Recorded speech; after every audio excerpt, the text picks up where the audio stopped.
Bonjour et bienvenue au Verbomoteur. Ici Simon Lessard en compagnie de nos trois chroniqueurs cette semaine. Laurence Godin-Tremblay, bonjour. Salut Simon. Antoine Malenfant, salut. Allô. Et de retour rapidement de congé paternité, James Langlois. Salut Simon. Ouais, pour un peu de temps, vous me voyez encore, mais bientôt, vous ne me verrez plus. OK, donc c'est juste une petite visite éclair. Tu Oui, t'ennuyais un peu de nous. Exactement. Prenez une pause du bébé. Bienvenue, James. Merci. Pour mettre la table aujourd'hui, j'ai le goût de vous demander, est-ce que vous avez un livre qui vous a plus marqué dans votre vie, mais un livre méconnu là, du grand public? Qui veut commencer? Moi, j'ai choisi un livre... Partons du moins connu. Oui, c'est ça, du moins connu. Je me suis dit, c'était ça la consigne, donc je suis allée dans les livres italiens. Tu sais, le monde lit pas l'italien, normalement. Fait que j'ai choisi, ça s'appelle Ciò che Inferno non è, ce que l'enfer n'est pas, d'Alessandro d'Avenia. Puis c'est vraiment bon parce que ça me fait découvrir un prêtre, il s'appelle Don Pino, qui est mort martyr dans les années 90, si je ne me trompe pas. C'était proche de mon année de naissance, qui aidait les jeunes défavorisés, mais ça mettait en colère les gens de la mafia. Donc c'est comme ça qu'il s'est fait tuer. Puis ce roman-là, qui est une fiction, mais qui est une fiction inspirée librement de sa vie, m'a beaucoup touché. Il y a la version en anglais, pour ceux qui lisent. OK, j'allais dire, on ne le lira pas si c'est en italien, mais peut-être en anglais. Merci, Laurence. Toi, James? Jésus, le Dieu qui riait de Didier Decoing. Bon, Didier Decoing qui est un auteur quand même qui a reçu un prix Goncourt, si je me rappelle bien. Mais à chaque fois que je parle de ce livre-là à des amis ou à des gens, entre autres des chrétiens, pour que ça parle de Jésus, bien, ils ne le connaissent pas. Mais moi, ça m'a beaucoup aidé parce que c'est un peu un roman qui nous aide à voir. Il imagine un peu ce qui se passe au-delà, en extra de ce qu'on voit dans l'Évangile. Puis il nous montre qu'il y a plein de faits cocasses ou plein de faits humoristiques. Ça m'a aidé à voir aussi que Dieu aime profondément la nature humaine au point même d'y montrer des aspects très comiques. Là. Évidemment, c'est pas nécessairement ce qui s'est passé, mais ça nous laisse présager, ça nous fait rire à tout le monde. Et toi, Antoine? Moi, c'est plus triste un peu. On rit. Des livres pour enfants? Ou... Non. Ah, ben des livres pour enfants, il y en a qui m'ont marqué. Là. Oh mon Dieu. Moi, je ne voulais pas de partir. Là. Odilon à tire-d'aile, là, ça c'est le plus beau livre pour enfants de l'histoire de l'humanité. Mais le livre qui m'a bouleversé, c'est La femme pauvre de Léon Bloy, publié en 1897. Moi, j'ai été vraiment renversé. C'est l'histoire d'une femme très, très, très, très simple qui vit de la misère, là, comme l'indique le titre. C'est pas un faux titre. Là. Elle s'appelle Clotilde. Elle vit de la détresse. C'est un peu inspiré là, de la vie de misère qu'a vécu l'auteur lui-même, Léon Bloy, dans ces années-là. Mais une femme très pieuse qui reste croyante et même que cette misère-là fortifie sa foi, c'est tellement édifiant. Après ça, tu regardes ta vie, puis tes petits bobos, puis tes petites souffrances. Puis... Non, mais c'est touchant, surtout quand on sait que Léon Bloy a perdu des enfants à cause de la faim. C'est une histoire vraie qu'il raconte? C'est inspiré de sa vie, là, mais ouais, c'est vraiment touchant. La femme pauvre de Léon Bloy. La femme pauvre, bien, merci à vous trois.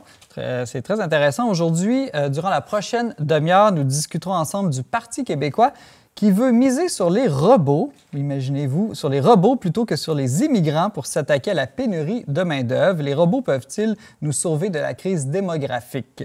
Nous entendrons aussi l'édito de Laurence Godin-Tremblay sur le plus récent livre féministe de Sophie Durocher. Mais tout d'abord, on commence cette émission avec un méga projet de transport au Canada qui semble a priori faire l'unanimité.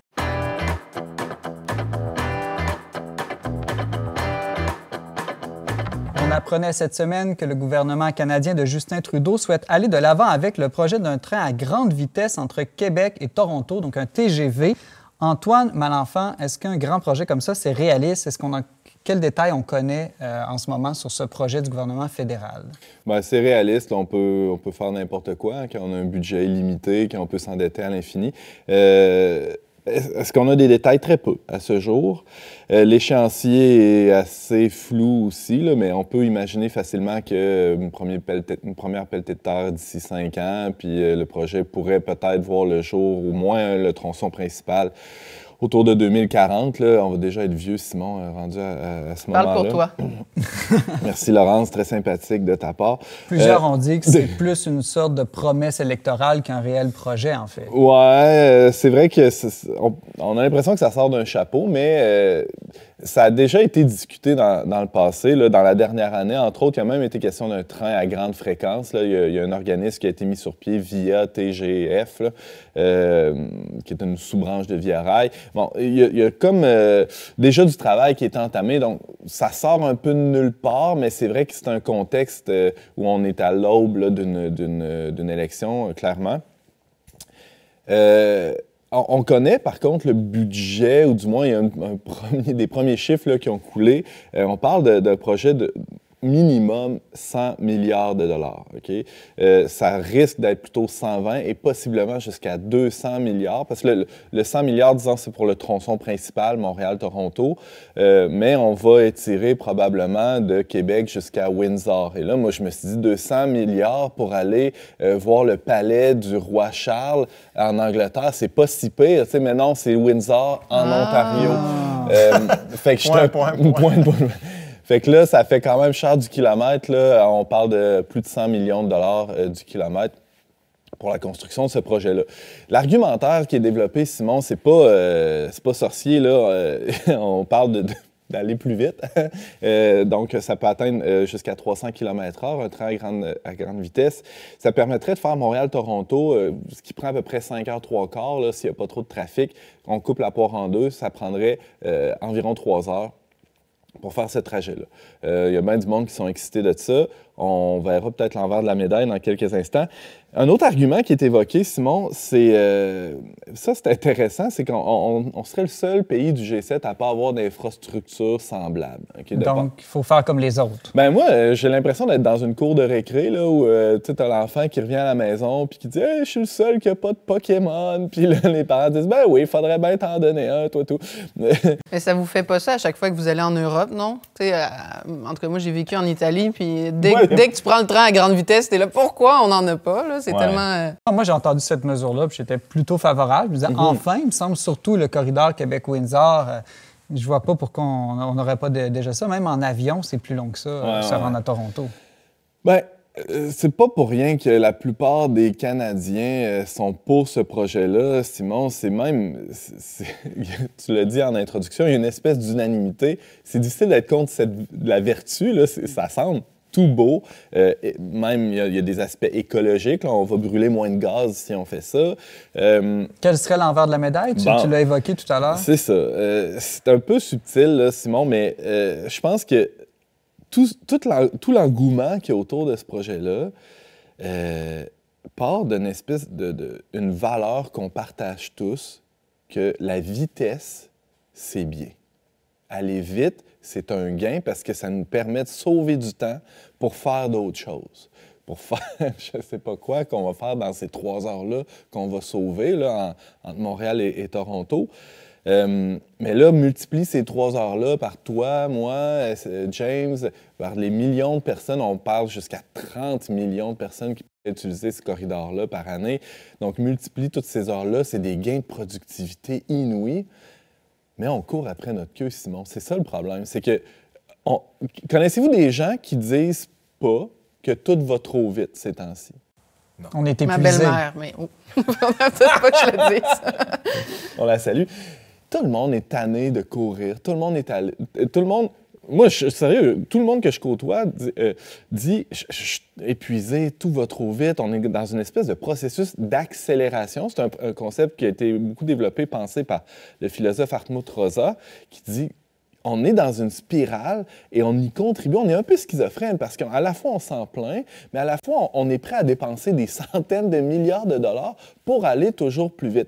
Et ça induit aussi, ça va un peu disqualifier tous les autres modes de transport. Un peu comme quand l'automobile est arrivé, le cheval est devenu caduc. Pourtant, une balade en cheval, c'est-tu sympathique? Je sais pas. Parlons-en, James. Ça fait mal aux fesses, il paraît. Ouais, tu mets un char derrière, puis là, t'es plus confortable. Non, mais ça disqualifie le moyen inférieur. Ça disqualifie le bus, par exemple. Ça va disqualifier la voiture, qui sont évidemment des moyens peut-être plus polluants. Mais en même temps, les 100 milliards de dollars qu'on va devoir investir là-dedans, c'est du... On le voit pas, mais cette dépense-là, c'est du temps de travail, c'est de l'énergie qui va être déployée dans ce projet-là qui ne sera pas ailleurs. Mais côté environnemental, tu l'as dit tout à l'heure, est-ce que c'est pas un gain? C'est un gain dans la mesure où le reste du temps qui va être, où le temps économisé ne sera pas utilisé à dépenser plus et à brûler plus de gaz et à faire d'autres activités. Alors, on n'est pas du tout dans une logique de remise en question de cette accélération-là, de cette vitesse-là. Évidemment, là, entre un moyen de transport polluant et un non polluant, ou moins polluant, on va privilégier, on va avoir tendance à privilégier le moins polluant. Mais sans jamais se questionner sur la logique qui est derrière ça, qu'il y en a une d'accélération infinie et finalement, on n'est pas plus heureux pour autant. Mais c'est quoi la solution? On reste chez nous? On redécouvre la bicyclette, la marche à pied? Moi, Montréal, Toronto, à bicycle, je suis pas contre. Non, mais c'est que la facilité engendre une espèce de, pas un mépris, mais engendre une espèce de banalité aussi. C'est vu que ça va être tellement accessible d'aller à Toronto ou on va pouvoir y aller et dire, je vais aller manger au McDo à Montréal puis je vais revenir dans la même journée à Québec. Ça va devenir une nouvelle norme. Ça, on doit pouvoir franchir une grande distance en très peu de temps, puis pourquoi pas à toutes les autres destinations du pays aussi. Exact. Alors, les moyens de transport, c'est pas pour rien qu'on les nomme comme étant structurants. C'est qu'ils viennent, ces axes-là, c'est vrai pour le tramway à Québec, c'est qu'ils viennent structurer toute notre vie. S'il n'y avait pas l'autoroute entre ma maison, qui est dans l'est de la ville, et le centre-ville, probablement que j'aurais trouvé un travail plus proche de chez moi. Donc, ça vient modifier toutes les petites décisions individuelles qu'on prend. Quelqu'un qui travaille... Familial. Et finalement, on se trouve à brûler plus de gaz ou à brûler plus d'énergie de nos vies et à prendre plus... Parce que c'est plus vite, je vais aller plus souvent à Toronto. Donc, je vais perdre ce temps-là plutôt que de rester proche de ma famille. Bon, il faudrait que j'aille des amis à Toronto, là, pour ça, mais... Merci Antoine. En tout cas, une bonne nouvelle, c'est que le projet est encore loin d'être réalisé. Tu vas pouvoir visiter tes amis de Québec encore pendant quelques années. Grand bien t'en face. Antoine Malenfant, tu es rédacteur en chef du magazine Le Verbe. Merci beaucoup. Plaisir.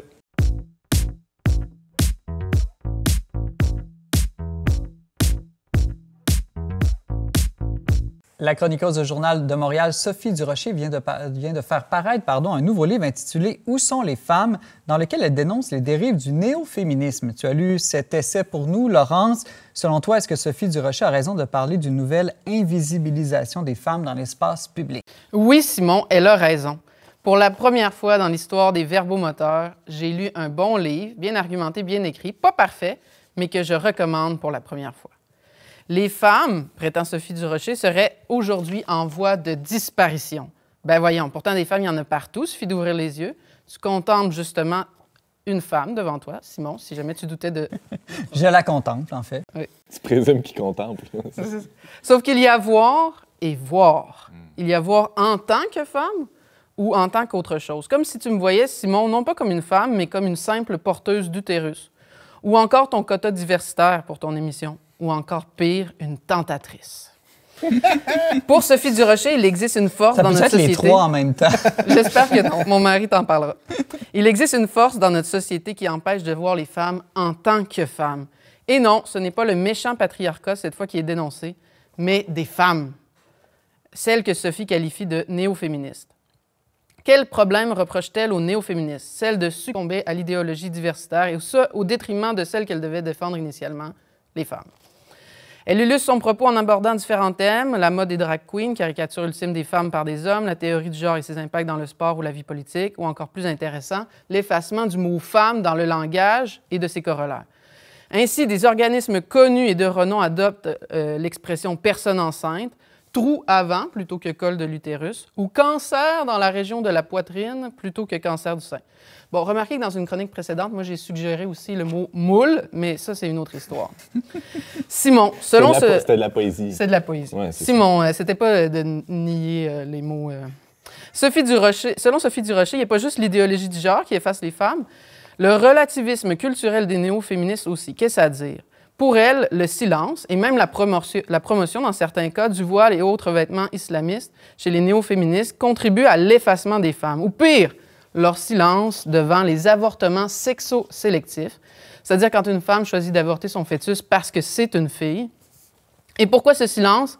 Par peur de dénoncer... Ça a lieu au Canada, ça. Ça a lieu au Canada, plus qu'on le pense, puis elle documente assez bien dans son livre les cas, les exemples, les statistiques. Alors, pourquoi les néo-féministes ne dénoncent pas ces avortements sexo-sélectifs? Par peur de se faire traiter de raciste, parce que ces avortements ont lieu surtout dans les communautés indiennes au Canada. Sophie Durocher documente bien son livre, multiplie des exemples et des arguments. Mais Simon, tu me connais. Est-ce mon tempérament de philosophe ou un trouble de l'opposition que je conserve depuis l'adolescence? Je ne suis pas d'accord avec tout. Je ne m'accorde pas avec tout ce que dit Sophie Durocher. Moi aussi, j'éprouve un malaise face à la burqa et autres vêtements du genre. Puis il est facile de défendre qu'un tel habit efface la femme, hein? On ne la voit plus. Mais je ne suis pas certaine qu'il suffise de se déshabiller le plus possible pour être de plus en plus visible en tant que femme. Pourtant, c'est ce que certaines citations du livre de Sophie Durocher donnent à penser. Elle écrit « Comment a-t-on pu évoluer, puisqu'il s'agit indéniablement d'une évolution, du maillot recouvrant tout le corps au bikini et même au monokini, si c'est pour aboutir au burkini? » Bon, traitez-moi de ringarde ou de pudique, là, mais je ne vois pas le monokini comme une évolution, comme une libération de la femme. D'ailleurs, il faut se crémer plus. Le nudisme serait le sommet de l'évolution, si je comprends bien. bien. C'est ça, ça ne fonctionne pas. Sophie Durocher tient un bon filon dans son livre. Elle explique bien que la liberté, ce n'est pas de choisir n'importe quoi. Sinon, comme le remarquait déjà la Boétie, on serait libre en se faisant esclave. Paradoxe, il en est un. De même, tout choix que pose une femme ne la rend pas nécessairement libre, que ce choix soit la burqa ou le monokini. Sophie Durocher conclut son livre par une anecdote personnelle. Elle cite ce faire-part qu'ont écrit ses parents. « Madame et Monsieur Gilles Durocher ont le plaisir de vous annoncer la naissance de leur fille Sophie. » Bon, cet exemple-là, elle s'en sert pour assimiler l'effacement contemporain des femmes avec celui que perpétrait la méchante Église catholique, qui gardait les femmes au foyer, qui encourageait leur dépendance envers leur mari, qui, comme on le voit dans le faire-part, associait les deux noms de famille et même le prénom. Mais je l'avoue, je reste mitigée face aux féministes autant néo que proto. Chaque fois qu'on me dit que la libération de la femme passe par le travail, l'indépendance conjugale, l'avortement, parce que Sophie y revient comment l'avortement a libéré la femme, eh bien, je demeure perplexe. Simon, même si des milliers et des milliers de personnes vont écouter cette chronique, je n'en doute pas, il n'en demeure pas moins que je me sens surtout vue comme femme quand je suis avec ma famille, dans les yeux de mon mari et surtout de mes 3 bambins, pour qui j'aimerais même parfois, en fait, être un peu plus invisible, par exemple, quand je veux faire pipi toute seule. Laurence, merci beaucoup. Le livre « Où sont les femmes » de Sophie Durocher aux éditions du Journal est actuellement disponible partout en librairie au Québec. Laurence Godin-Tremblay, chroniqueuse pour le magazine Le Verbe. Merci.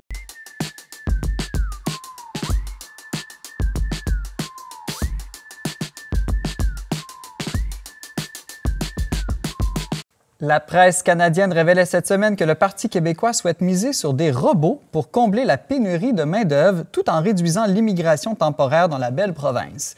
Notre question de discussion choisie par James Langlois cette semaine, les robots peuvent-ils nous sauver de la crise démographique et migratoire? James, est-ce qu'il vaut mieux investir dans des robots, dans des migrants, dans des enfants? On devrait investir, Simon, dans des enfants migrants transhumains.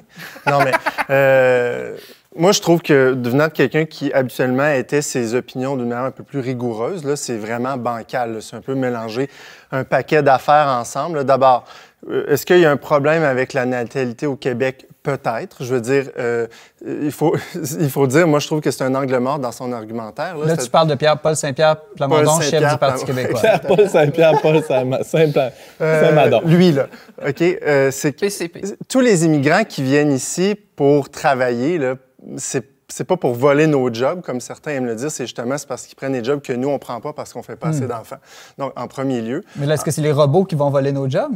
Non, bien là, peut-être, là, c'est une autre affaire, mais aussi, là, ça, pour moi, je veux dire, c'est pas, excuse-moi, mais c'est pas les travailleurs dans les champs de fraises qui viennent voler les logements à Montréal puis à Québec, là. On le sait, là, les autres, ils sont surtout en région, puis en tout cas... Ah, ils créent la pénurie de logements sur l'île d'Orléans, on va se le dire. Oui, c'est ça, c'est ça. Puis, bon, ça, c'est une autre... La pénurie de logements, en troisième lieu, là, c'est démontré que ça n'a rien à voir avec l'immigration. Je veux dire, la hausse des taux hypothécaires, les rénovictions et tout le marchandage qui fait monter Airbnb. Le prix des loyers. C'est ça, Airbnb. Ensuite de ça, le dévestissement total des gouvernements dans la création de logements sociaux. Ça, on en a parlé en masse. C'est déjà assez démontré. Il me semble qu'on n'a pas besoin de revenir là-dessus. Il y aurait beaucoup de choses à dire. Allez lire aussi le texte de l'IRIS qui vient de sortir hier. Là. Ça démontre point par point en montrant aussi que le taux d'immigration depuis les années 50... le taux de natalité ne fait que baisser vers le 1,5, puis ça n'a rien à voir du tout avec les politiques d'immigration.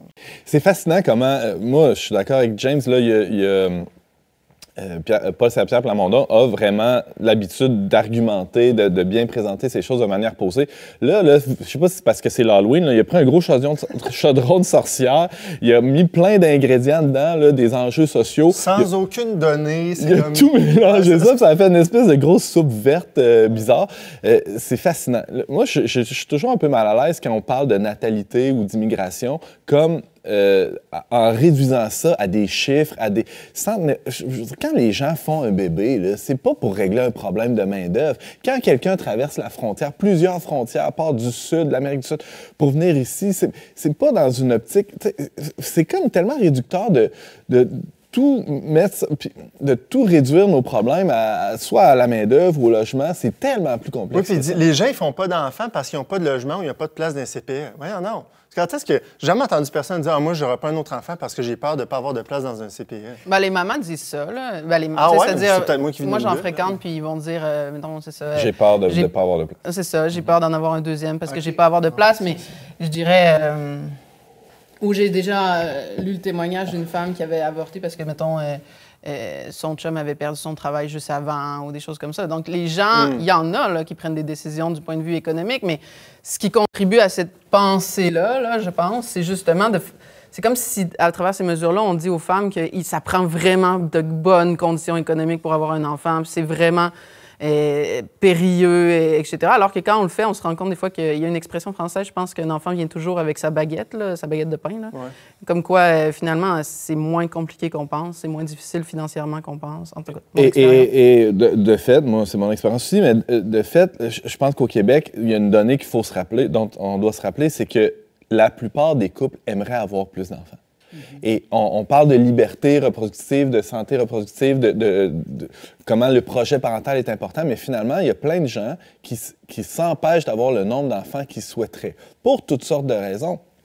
Mais il faut écouter ce cri-là ou ce désir-là des familles, puis s'assurer qu'il y a les bonnes conditions, ou du moins que c'est un enjeu de perception, tu as bien raison, bien souvent. Mais et ce qu'a fait certainement maladroitement PSPP cette semaine en mélangeant tout ça, c'est d'essayer tant bien que mal de répondre à cette préoccupation-là qu'il y a dans plusieurs foyers.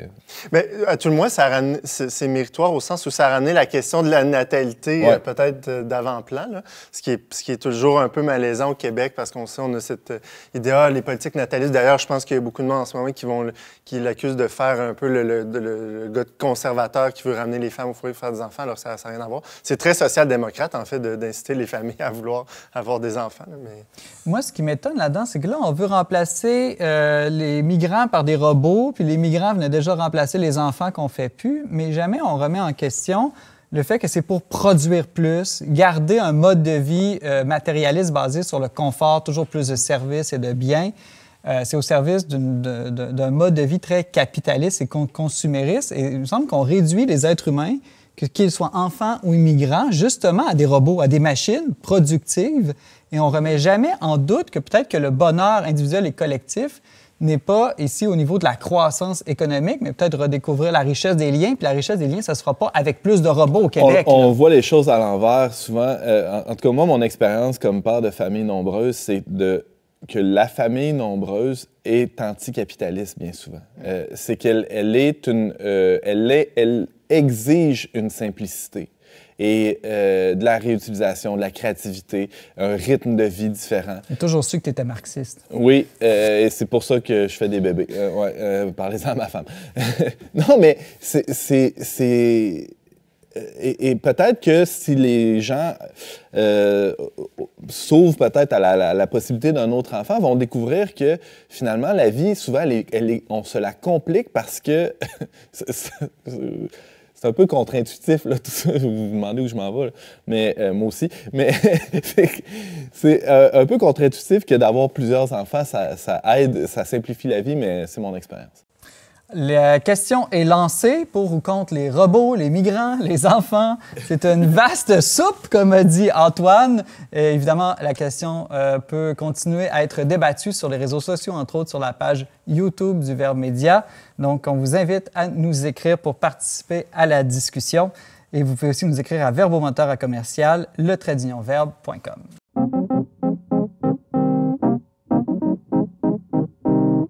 Antoine Malenfant, tu as découvert une série de documentaires fort intéressante sur le mensonge cette semaine. C'est un balado, c'est quoi? C'est pour nous apprendre à mieux mentir? Oui, ça s'appelle l'art de mentir sans se faire prendre. L'art de mentir et de s'en sortir ou pas quand même. Ou pas, entre parenthèses. Ouais.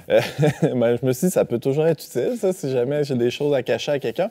Non, mais c'est passionnant. C'est une journaliste d'enquête là, qui s'appelle Camille Lopez qui partit d'un fait divers presque là, sur le polygraphe. Là. C'est intéressant. Ça, je vais vous fouiller un peu là-dessus. Vous savez, la machine, là, le détecteur de mensonges qu'on utilise dans les enquêtes, etc. Puis, s'est rendu compte que c'est quand même pas mal utilisé dans certains services de police et même des fois utilisé dans des entrevues d'embauche pour ces services de police-là dans certaines villes du Québec. Elle fait plein de découvertes comme ça, puis finalement, elle s'est rendu compte qu'il faut aller un peu plus loin dans la question de notre rapport à la vérité, au mensonge, puis elle a développé une série en 6 épisodes sur les façons d'obtenir la vérité. Elle parle des sérums de vérité, elle parle de la confession. Parce qu'il y a des criminels, par exemple, ou même dans des cas d'infidélité dans un couple, il y a des gens, je ne sais pas pourquoi je te regarde, ça n'a pas rapport, qui vont s'auto-dénoncer, accuser, des criminels qui vont se livrer eux-mêmes à la police. Là, je te regarderai pas. Fais-toi sans Toi, tu pensais à Gérald Galland, c'est peut-être pour ça. Ah, c'est ça, ton histoire ancienne. Ça existe et il y a une libération qui vient avec ça. Pensons à la cycliste Geneviève Janson là, qui avait avoué prendre de l'EPO, de la drogue là, pour être plus performante. Et il y a une libération qui vient avec cette vérité-là. Finalement, mon point, là, c'est que cette série-là, d'une manière ou d'une autre, elle fait l'éloge de la vérité. Le mensonge, elle interview des psychologues, par exemple, pour dire les psychologues sont unanimes là-dessus. C'est lourd psychologiquement de traîner un mensonge. Là. Voilà. Fait que c'est sur Savoir Média. Allez voir ça, c'est super intéressant. Merci. Ça s'appelle L'art de mentir et de s'en sortir ou pas par la journaliste indépendante Camille Lopez.